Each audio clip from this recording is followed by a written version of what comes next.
Jake Morrison wiped grease from his hands and looked at the empty repair bay. It was Tuesday morning, and no ships had come for repairs in 3 days. His small garage on New Terra Station barely made enough money to keep the lights on. The place was cramped and old, with tools scattered everywhere and oil stains on the metal floor. He had been fixing ships for 12 years now. Human ships were easy to work on. They were built simple and strong, made to last in space.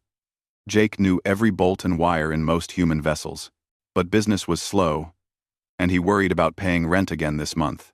The warning alarm made him look up. Something was coming into his docking bay. Jake pressed the button to open the outer doors and watched as a ship limped inside. This was not like any ship he had ever seen. The vessel was small, about the size of a human shuttle. But instead of metal plates and straight lines, this ship looked like it was made of crystal. Its surface shimmered and changed colors like oil on water. Strange symbols glowed weakly along the hull, pulsing like a slow heartbeat. The ship moved wrong too, wobbling as it landed instead of coming down smooth and steady. Jake had never seen alien technology up close before. Most aliens stayed in their own sectors of space. Humans were new to the galaxy, and other species did not trust them much. They thought humans were too violent and unpredictable. The ship's door opened with a soft hiss. What came out made Jake step back in surprise. The being was no taller than Jake's belt buckle. It had 4 arms instead of 2, and its skin kept changing colors. Right now it was a pale blue, but Jake could see patches of green and purple shifting under the surface. The creature's eyes were the strangest part. They were large and had many sides, like cut gems, reflecting light in all directions. The small alien looked around the garage nervously. Its skin turned darker blue, and Jake somehow knew this meant it was scared. Despite being completely different from any human, there was something about the way it stood that reminded Jake of a lost child. The alien pulled out a small device and spoke into it. A mechanical voice came out, speaking perfect English. "Greetings, human person. My name is Zix Ka, of the Veltar people. My ship is broken. Can you help me?" Jake had heard of the Veltar before. They were supposed to be one of the smartest races in the galaxy. Their technology was so advanced that other aliens barely understood it. What was one of them doing in his cheap repair shop? "I can take a look," Jake said carefully. "What seems to be the problem?" Zixka's skin flashed yellow for a moment. "My quantum drive has stopped working. I am very far from home. The nearest Veltar station is 3 sectors away. No one else knows how to fix our ships." Jake walked over to the alien vessel and ran his hand along its surface. The crystal hull felt warm and seemed to vibrate slightly under his touch. He had no idea how this thing even flew, let alone how to repair it. "I have to be honest with you," Jake said. "I have never worked on a Veltar ship before. I do not know if I can fix it." The small alien's skin went very pale. "Please try. If my ship cannot be fixed, I will die here. My people cannot come for me across such a distance." Something in the translator's voice made Jake feel sorry for the creature. It was just a kid, stranded far from home, with no way to get back. Jake had always been a sucker for helping people in trouble. "All right," he said. "Let me see what I can do. But I am not making any promises." Jake spent the next hour looking at the alien ship's engine. It was the most beautiful piece of machinery he had ever seen. Instead of the rough metal and thick wires of human technology, everything was made of smooth crystal and light. Energy flowed through clear tubes in patterns that looked almost like art. But Jake was good at his job because he understood how things worked, not just how they looked. After studying the system for a while, he began to see the basic ideas underneath all the fancy alien design. The Veltar drive worked by making space itself bend and fold. It was much more elegant than human fusion engines, but the core concept was similar to things Jake already knew. The problem was in what Zixka called the crystal matrix. A cluster of clear crystals had come out of alignment, and this broke the harmony of the whole system. Without perfect balance, The drive could not fold space properly. Jake looked at the delicate crystals and shook his head. He had no way to make replacement parts like these. Human technology was too crude and simple. But maybe that was exactly what he needed. Instead of trying to copy the alien design, Jake decided to use human methods to solve the same problem. He pulled rare earth magnets from old communication equipment and frequency modulators from a broken radio array. These parts were ugly compared to the smooth alien crystals, but they could create the same kind of harmonic vibrations. Jake worked for 18 hours straight, only stopping for quick drinks of water and energy bars. Zixka watched him the whole time, its skin cycling through different shades of blue and purple. Jake guessed these were signs of worry and hope mixed together. The hardest part was getting the human components to work with the alien system. Jake had to rebuild half the control circuits and reroute power through his makeshift harmonic generators. It looked like a mess of wires and metal bolts stuck onto a work of art. But when Jake finally powered up the system, the familiar hum of a working drive filled the garage. Zixka's skin exploded in brilliant gold light.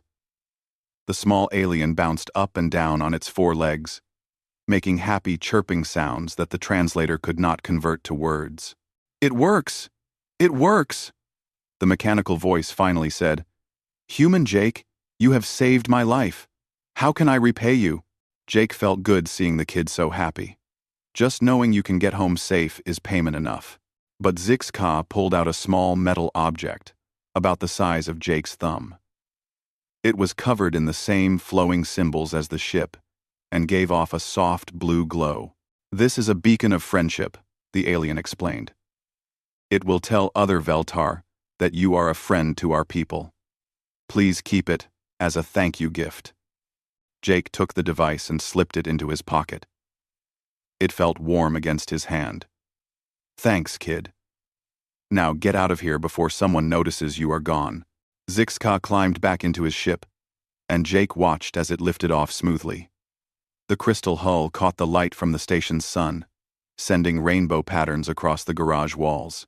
In moments, the ship was gone, jumping to hyperspace with a flash of silver light. Jake cleaned up his tools and went back to work on a human cargo hauler that needed new engine seals. It was boring work after the excitement of alien technology, but it paid the bills. He figured that was probably the most interesting thing that would ever happen in his little garage. He had no idea how wrong he was. Jake was drinking his morning coffee when they came for him. 3 days had passed since he fixed the alien kid's ship, and he had almost forgotten about the whole thing. He was back to repairing human vessels and dealing with the usual problems of keeping his garage running. The first sign of trouble was the sound of heavy boots on metal floors.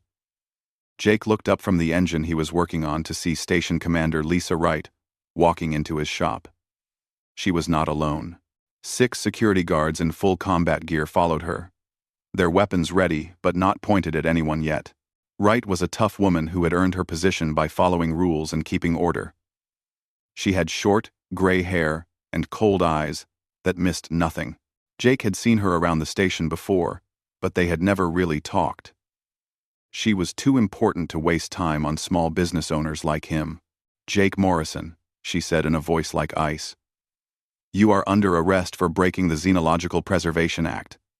Put your hands where I can see them, and do not move." Round. Jake nearly dropped his wrench. "What? What are you talking about? What?" "Do not play dumb with me, Morrison. 3 days ago, you performed unauthorized repairs on an alien vessel. That is a serious crime under human law." The security guards spread out around Jake's garage, blocking all the exits. One of them, a big man with a scar on his face, kept his hand on his weapon. Jake realized this was not a joke or a mistake. They were serious about arresting him. "I helped a lost kid get home," Jake said, raising his hand slowly. "How is that a crime?" Wright pulled out a data pad and read from it. "The Xenological Preservation Act makes it illegal for any human citizen to modify, repair, or reverse engineer alien technology without proper authorization. The penalty is 5 years in a penal colony." Jake felt cold fear in his stomach. He had heard of the penal colonies. They were prison planets, where criminals did hard labor, mining asteroids, or building stations in dangerous space. Many people who went there never came back. I did not know about any law, Jake said. The kid was stranded. He would have died if I did not help him. Ignorance of the law is not a defense, Wright replied, and your good intentions do not matter. What matters is that you tampered with Veltar technology, and now there are consequences. She gestured to one of her men, who pulled out a scanning device and began recording everything in Jake's garage. Another guard started putting his tools into metal boxes. That Veltar ship you worked on has been broadcasting repair signatures across 3 star systems, Wright continued. Every alien government in this sector now knows that a human successfully modified their technology. The Galactic Council is demanding that we make an example of you. Jake's mind raced. He had not known the ship would tell other people about the repair. He thought he was just helping one scared kid get home. Now it seemed like his act of kindness was being seen as some kind of threat by the alien governments. The Council believes you were trying to steal Veltar secrets, Wright said. They think this was the first step in a human plan to copy advanced alien technology. Several alien ambassadors are threatening to cut off trade with human colonies if we do not punish you severely. That is crazy, Jake protested. I was not trying to steal anything. I just wanted to help. What you wanted does not matter. What matters is how it looks to our alien neighbors. They already think humans are dangerous and unpredictable. Your actions have made that worse. The security guards finished packing up Jake's tools and equipment. Everything he had built over 12 years of work was being taken away. Wright handed him an official document with lots of legal words he did not understand. Your repair license has been revoked, she said. You have 24 hours to leave New Terra Station. And do not think you can just move to another human colony. Word about this will spread. But no legitimate business will hire you once they know what you did. Jake stared at the paper in his hands. His whole life was falling apart because he had tried to help a lost child. It did not make sense. But he could see from Wright's face that arguing would not change anything. This is not right, he said quietly. Right and wrong do not matter here, Wright replied. What matters is keeping the peace with our alien neighbors. Your actions put human colonies at risk. The needs of millions of people are more important than the feelings of one mechanic. After the security team left, Jake sat alone in his empty garage. All his tools were gone. His repair bays were sealed with official warning tape. The place that had been his home and workplace for over a decade now felt like a tomb. His neighbor, Carlos Rodriguez, came by an hour later. Carlos ran a small restaurant and had always been friendly to Jake. He looked shocked when he saw the empty garage. What happened here, my friend? Where is all your equipment? Jake told him the whole story, from fixing the alien ship to being arrested. Carlos listened with growing anger. This is insane, Carlos said when Jake finished. You helped a child get home to his family. How can that be a crime? Apparently it is, Jake said bitterly. The government cares more about keeping the aliens happy than protecting their own citizens. Where will you go? Jake pulled the small beacon out of his pocket. The alien device still glowed softly, but now it felt like a curse instead of a gift. I do not know. Wright says, no human colony will hire me now. Maybe I can find work on one of the frontier stations where they do not ask too many questions. Carlos put a hand on Jake's shoulder. I'm sorry, friend. If there was anything I could do to help, I would do it. Jake spent his last night on New Terra Station packing his few personal belongings. He had saved some money over the years, but not enough to last long without work. The beacon Zixka had given him was the only thing of value he owned, and he did not even know what it was really worth. As he prepared to leave the only home he had known for years, Jake wondered if he had made the right choice. Maybe he should have turned the alien kid away. Maybe he should have followed the rules instead of following his heart. But even now, facing exile and an uncertain future, Jake could not bring himself to regret helping Zixka. The small alien had been scared and alone, just like Jake was now. At least one of them had made it home safely. Jake locked up his empty garage, and walked to the transport that would take him away from New Terra Station. He did not look back.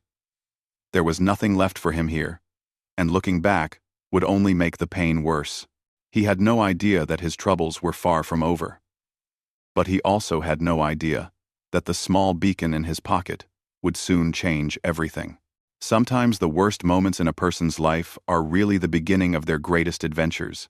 Frontier Station Beta floated in the dark space between star systems like a metal island in an ocean of nothing. It was the kind of place where people came when they had nowhere else to go. Pirates, smugglers, political refugees, and others who lived outside the law made their home here. The station was old and rusty, held together by patches and prayers. Jake's transport docked at Beta 3 weeks after leaving New Terra Station. He had spent most of his savings just getting here, and he felt tired and beaten down. The other passengers were a rough-looking bunch who kept to themselves and asked no questions. That suited Jake just fine. The station administrator was a woman named Betty Kane. She was in her 60s, with gray hair tied back and arms covered in old tattoos from her days as a cargo hauler. Her office smelled like coffee and engine oil, and the walls were covered with pictures of ships she had flown over the years. "So you are the mechanic who got in trouble for helping aliens," she said after Jake explained his situation. "Word travels fast out here, even to a place like this." Jake felt his heart sink. If even this remote outpost knew about his crime, maybe there really was no place in human space where he could start over. "But you know what?" Betty continued. "I do not care what the government says you did wrong. Out here, we judge people by what they can do, not by what some politician thinks about their past. You got money for rent, and you can keep your mouth shut about other people's business?" "Yes," Jake said, feeling a spark of hope. "Then welcome to Frontier Station Beta. Try not to get killed." Betty rented Jake a small workshop in the industrial section of the station. It was tiny compared to his old garage, with barely enough room for basic tools and one small repair bay.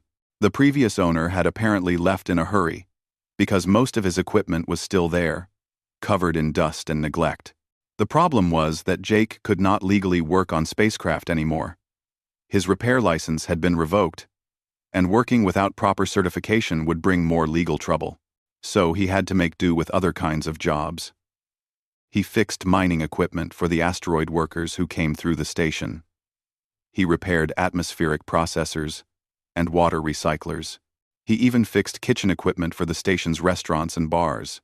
It was honest work, but it was boring. After spending years working with the complex systems of interstellar ships, fixing coffee machines and air filters felt like a waste of his skills. Jake found himself missing the challenge of diagnosing engine problems and the satisfaction of getting a damaged ship flying again. His only companion was an old maintenance robot that someone had abandoned in the workshop. The machine was called Rex, and it had been programmed for simple repair tasks. Rex was not very smart, but he was reliable and never asked uncomfortable questions about Jake's past. "Hand me that wrench, Rex," Jake would say, and the robot would carefully select the right tool from the collection they had slowly assembled. "Certainly, Jake," Rex would reply in his flat mechanical voice. "Is there anything else you require?" Jake spent his evenings teaching the simple robot about more advanced repairs. It helped pass the time and kept his mind sharp. Rex was a good student, even if his learning was limited by his basic programming. The work was steady but did not pay well. Jake had to be careful with money, eating cheap food, and buying only the most essential supplies. He missed the comfortable life he had built on New Terra Station, but he was grateful to have any kind of income at all. Weeks turned into months as Jake settled into his new routine. He woke up early, opened his small workshop, and spent the day fixing whatever people brought him. The work was predictable and safe, which should have been comforting after all the chaos of recent months. But Jake found himself feeling empty and depressed. He had always taken pride in his skills as a starship mechanic. Now he was just another repair worker, fixing broken equipment for people who barely noticed he existed. The excitement and challenge that had once made his work meaningful were gone. Late at night, when the station was quiet and most people were asleep, Jake would pull out the beacon Zixka had given him. The small device still glowed softly in his hands, its alien symbols shifting and changing in patterns he could not read. He wondered what had happened to the young Veltar, and whether he had made it home safely. Sometimes Jake regretted his decision to help the alien child. His life had been simple and predictable before that day. He had a successful business, a comfortable home, and the respect of his community. All of that was gone now, because he had chosen to help someone in need. But even in his darkest moments, Jake could not bring himself to wish he had turned Zixka away. The small alien had been scared and alone, facing death in the cold emptiness of space. Jake had given him a chance to see his family again. That had to be worth something, even if the cost had been everything Jake cared about. One evening, as Jake worked on a broken water recycling unit, Rex suddenly activated all his sensors at once. The robot's mechanical head turned toward the workshop's small window, and his optical array focused on something outside. "Jake, there are ships approaching the station," Rex announced. "Multiple vessels. They do not match any human designs in my database." Jake looked up from his work, wiping greasy hands on a rag. Through the small window, he could see lights moving in the darkness beyond the station. But these were not the harsh white lights of human spacecraft. These lights were soft and colorful, shifting through different hues like living rainbows. "How many ships, Rex?" The robot processed for a moment. "I count at least 200 vessels, Jake. Possibly more. They are maintaining perfect formation and approaching at standard diplomatic speeds." Jake felt something cold and heavy settle in his stomach. 200 ships was not a trading convoy or a mining fleet. That was a military force large enough to destroy a dozen stations like Beta. And Rex was right about the ships not being human. Their design was too elegant, too smooth for human engineering. As the mysterious fleet drew closer, Jake could make out more details. The ships looked like they were made of flowing metal that caught and reflected light in impossible ways. They moved together like a school of fish, each vessel perfectly synchronized with all the others. Jake had only seen ships like this once before, and that was in technical manuals about alien spacecraft. These were Veltar vessels, and they were coming straight for Frontier Station Beta. The station's emergency communication system crackled to life, filling every room and corridor with Betty Kane's voice. She sounded calm, but Jake could hear the tension underneath her professional tone. "Attention all residents of Frontier Station Beta. We are being approached by an unknown fleet of alien vessels. They have made contact and are requesting permission to dock. Repeat. They are requesting permission to dock. All residents are to remain calm and stay in their quarters until further notice." Jake's hands were shaking as he set down his tools. The beacon in his pocket felt suddenly warm against his leg. After months of quiet exile, his past had finally caught up with him. But he had no idea whether the Veltar fleet had come to punish him or thank him. Either way, his peaceful life on Frontier Station Beta was about to end. The Veltar fleet filled the space around Frontier Station Beta like a constellation of moving stars. Jake pressed his face against the small window of his workshop and tried to count the alien ships. But there were too many. They stretched out in perfect formations that hurt his eyes to look at, their hulls reflecting light in patterns that seemed to shift and dance.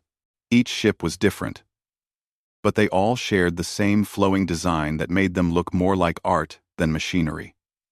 Some were small and elegant, like the vessel Zixka had flown. Others were massive, larger than anything humans had ever built. They moved without sound or visible engines. They Founders won, gliding through space as if the laws of physics were just suggestions they chose to follow. Station Administrator Betty Kane's voice came over the communication system again, and this time she could not hide her nervousness. "All residents, remain in your quarters. The alien fleet has identified themselves as the Veltar Collective. They are requesting permission to send a delegation to the station. I repeat, stay where you are and let station security handle this situation." Jake felt his heart hammering in his chest. The beacon Zixka had given him was now so warm it almost burned through his pocket. He pulled it out and stared at the glowing symbols on its surface. They were pulsing faster now, as if responding to the presence of the Veltar ships. Rex rolled over to stand beside Jake at the window.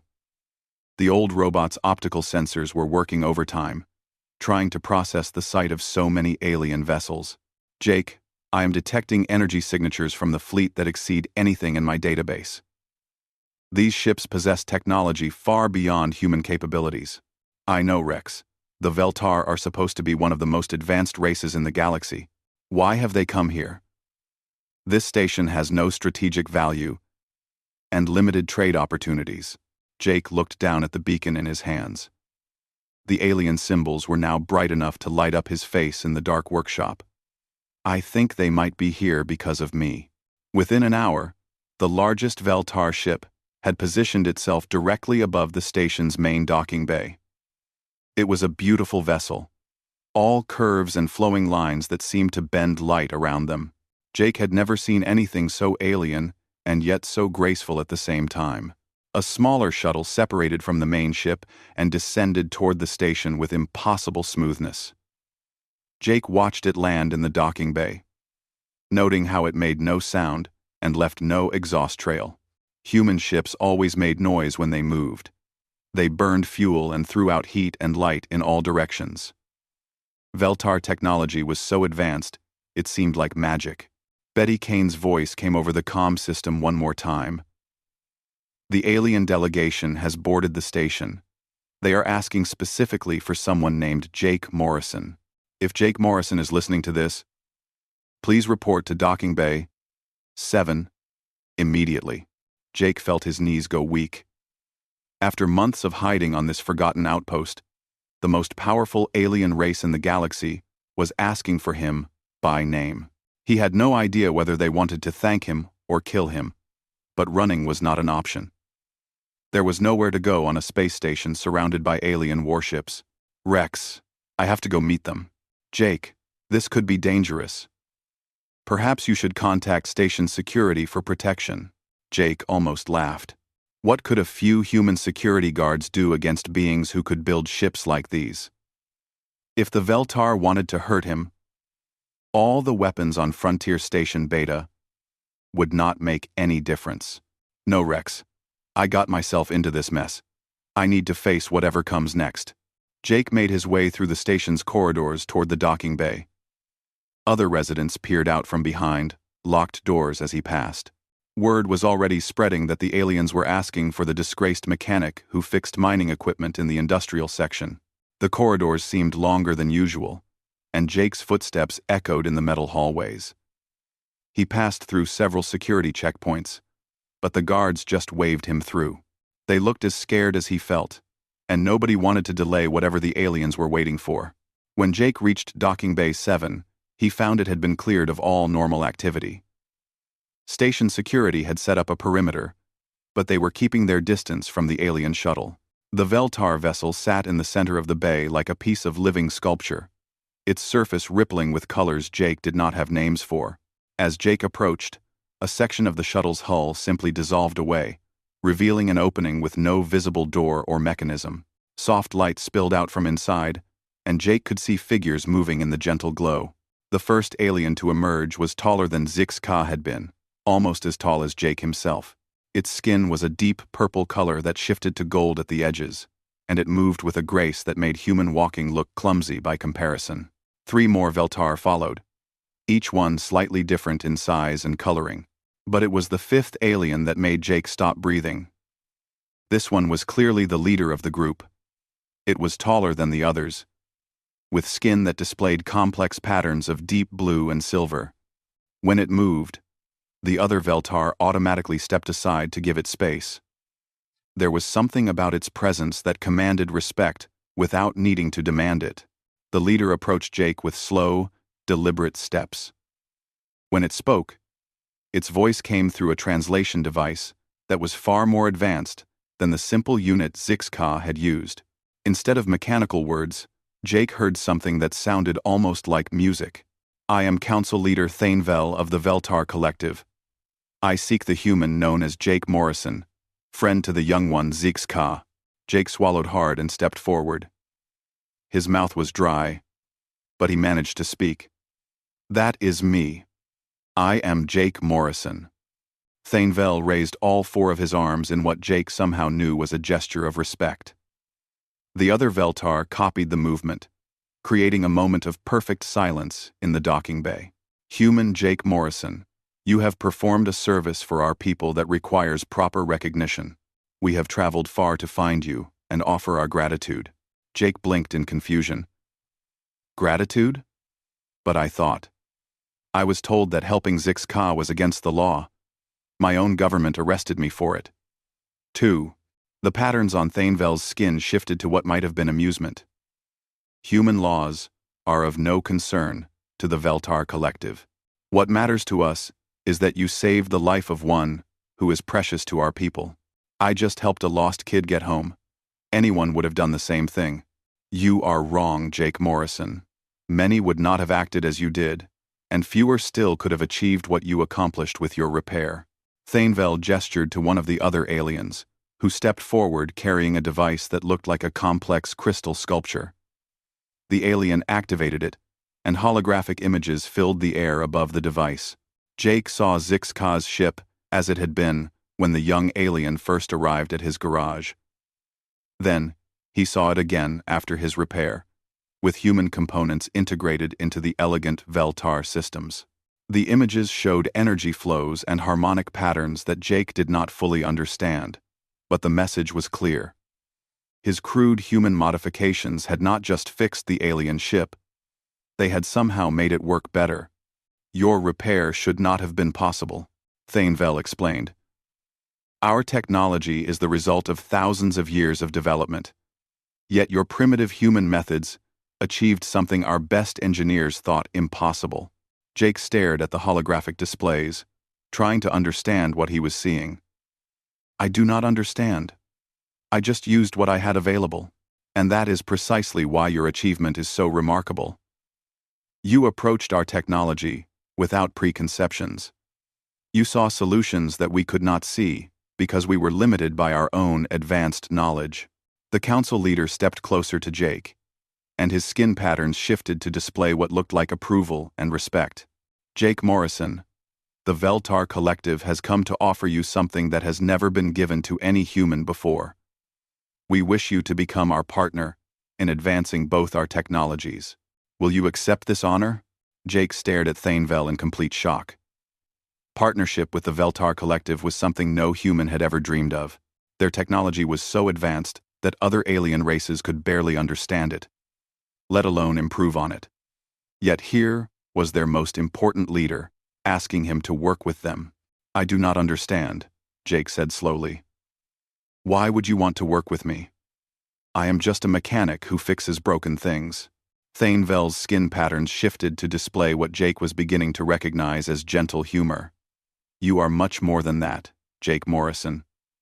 But first, you must understand the full significance of what you did when you repaired young Zix-Ka's vessel. The council leader gestured, and another hologram appeared above the crystal device.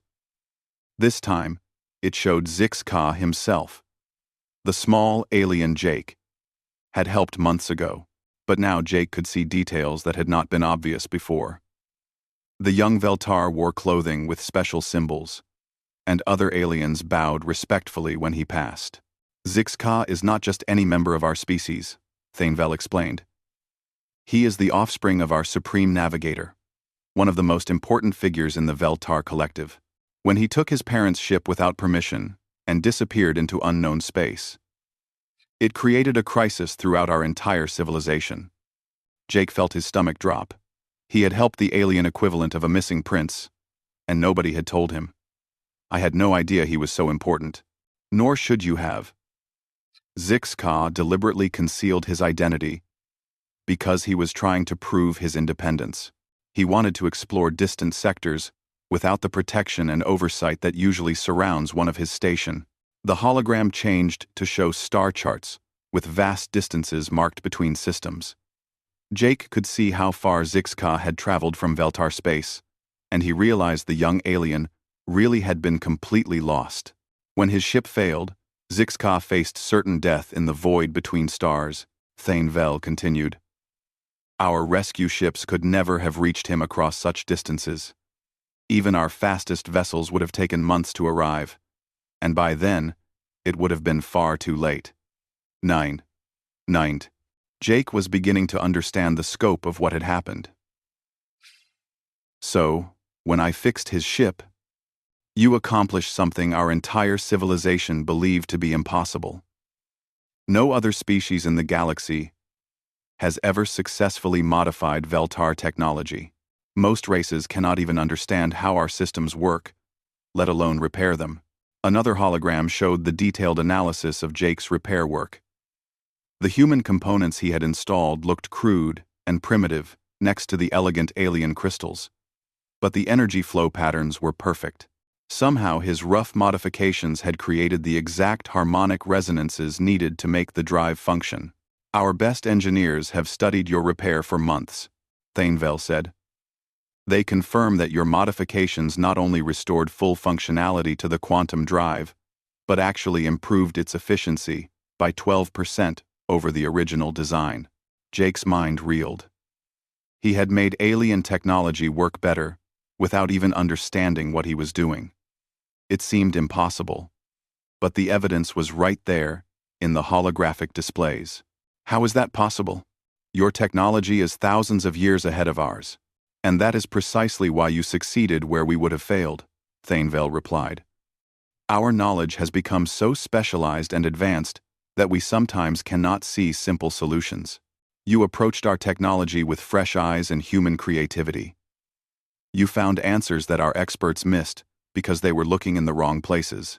The council leader paused and looked directly at Jake with his multifaceted eyes. Your species has something that we have lost in our pursuit of technological perfection. Humans can still think outside the boundaries of established knowledge. You innovate by necessity, rather than following predetermined paths. Jake was starting to understand why the Veltar had come all this way to find him, but he still could not believe they wanted to work with him. What exactly are you asking me to do? We propose to establish a joint research facility where human creativity can be combined with Veltar knowledge, Thainvel explained. You would have access to our technology archives and the assistance of our finest engineers. In return, you would help us see our own systems with human eyes and find improvements we cannot discover on our own. The offer was beyond anything Jake could have imagined. Access to Veltar technology would advance human science by centuries. But something else was bothering him about this whole situation. What about my legal troubles? The human government arrested me for helping Zixka. They said I violated laws about working with alien technology. Thainvel's skin patterns shifted to display what looked like contempt. Human legal systems are irrelevant to the Veltar collective. We do not recognize your government's authority to punish acts of kindness and skill. Before Jake could respond, the sound of approaching footsteps echoed through the docking bay. Station security guards were escorting a familiar figure toward the alien delegation. Commander Lisa Wright walked across the metal floor with quick, nervous steps, her face pale with what looked like panic and political calculation.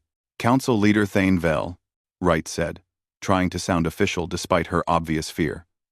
I am Commander Wright of the Human Colonial Authority. I must protest your presence here without proper diplomatic clearance. The Veltar leader turned toward Wright, with movements so smooth they seemed to flow like water. When he spoke, his voice carried a tone that made it clear he was not impressed by human authority. Commander Wright, we are aware of your role in punishing Jake Morrison for his act of compassion. Your actions brought shame to your species and demonstrated a concerning lack of judgment. Wright's face went red, but she pressed on with her prepared speech. Morrison broke human law by tampering with restricted alien technology. He was properly punished according to our legal system. Your legal system is flawed if it punishes those who save lives and help the lost find their way home, Thainvel replied calmly. The Veltar Collective does not acknowledge your authority over our friend Jake Morrison. Wright turned to Jake with desperation in her eyes. Morrison, I am authorized to restore your licenses and provide you with a state-of-the-art research facility. All charges against you will be dropped if you agree to share your knowledge with human authorities. Jake looked at the woman who had destroyed his life for showing kindness to a scared child. 3 months ago, her offer would have seemed like salvation. Now, it just sounded like more political manipulation. No thank you, Commander, Jake said quietly. He turned back to Thanevel and felt a sense of certainty that surprised him. Council Leader, I accept your offer. I would be honored to work with the Veltar Collective. The patterns on Thanevel's skin exploded in brilliant gold, the same color Jake had seen when Zixka was happy. The other Veltar displayed similar reactions, creating a light show that filled the docking bay with shifting colors. Then it is decided, Thanevel announced. Jake Morrison is now under the protection of the Veltar Collective. This station will become the location of our joint research facility. Any who threaten our friend or attempt to interfere with our work will answer to our entire fleet. Wright backed away from the alien delegation, her political ambitions crumbling in the face of superior technology and determination. This is not over, Morrison. The human government will not forget this betrayal. Neither will the Veltar Collective, Thanevel replied, his skin patterns displaying what looked like a warning. We have long memories, Commander Wright. Be certain your actions toward our friend reflect the wisdom your species will need if they wish to join the greater galactic community. As Wright and her security team retreated from the docking bay, Jake felt a weight lifting from his shoulders that he had carried for months. His act of kindness toward one lost child had cost him everything he thought he cared about. But it had also opened doors to possibilities he had never imagined. The small beacon in his pocket had grown warm again, and Jake pulled it out to look at its glowing symbols. He now understood that it was much more than a simple thank you gift. It was a mark of friendship that had brought an entire fleet across the galaxy to find him. Jake looked around the docking bay at the Veltar delegation and the incredible ships visible through the transparent aluminum windows. His tiny workshop would soon be transformed into the most advanced research facility in human space. Frontier Station, Beta, a forgotten outpost for outcasts and criminals, was about to become the most important location in the galaxy, all because one human mechanic had chosen to help a scared alien child get home.